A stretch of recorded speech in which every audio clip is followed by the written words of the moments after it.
শহরের ট্রাফিক জ্যামে নাজেহাল হওয়ার গল্প তো সবারই জানা, কিন্তু ধুধু মরুভূমির মাঝেও যদি ট্রাফিক সিগন্যাল মেনে চলে উট, তবে কেমন হবে সেই দৃশ্য? অবিশ্বাস্য এই রূপকথার বাস্তব দেখা মিলবে চীনের গোবি মরুভূমিতে, যেখানে মরুভূমির জাহাজ খ্যাত উটেরাও এখন একদম শহরের যানবাহনের মতো সিগন্যাল মেনে পথ চলে। চীনের দুনহুয়াং প্রদেশের মিংসা পর্বতের ক্রিসেন্ট লেক রিসোর্টে গেলেই চোখে পড়বে এক অদ্ভুত ও নয়নাভিরাম দৃশ্য। সোনালী বাড়িয়ারের বুক চিরে যখন একদল উট এগিয়ে আসে, ঠিক তখনই তাদের সামনে জ্বলে ওঠে উটের প্রতিকৃতি খোদাই করা বিশেষ ট্রাফিক লাইট।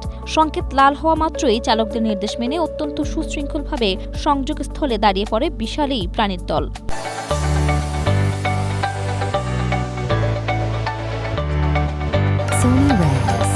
মরুভূমিতে তৈরি হয় এক দীর্ঘ সারি। পর্যটকরা মন্ত্রমুগ্ধ হয়ে দেখেন কিভাবে আধুনিক প্রযুক্তির সাথে মিলেমিশে একাকার হয়ে গেছে অবলা এই প্রাণীগুলো।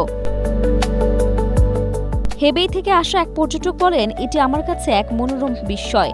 মনে হচ্ছে আমি আধুনিক সিগন্যাল ব্যবস্থার মধ্য দিয়ে প্রাচীন কোনো সভ্যতায় প্রবেশ করেছি। মূলত করোনা পরবর্তী সময়ে চীনে পর্যটন জোয়ার আসায় বর্তমানে এই এলাকায় 1000-এর বেশি উট যাতায়াত করে।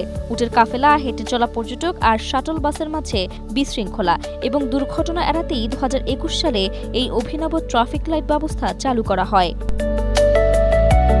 সূর্যাস্তের মায়াবী আলোয় মরুভূমির সবচেয়ে সুশৃঙ্খল এই প্রাণীগুলোর সাথে সেলফি তুলতে ভিড় জমাচ্ছেন হাজার হাজার মানুষ আর প্রাণীর এই অনন্য সম্প্রীতি আর উদ্ভাবনী চিন্তার মিশেল গোবি মরুভূমিকে এক নতুন বৈশ্বিক পরিচয় দিয়েছে।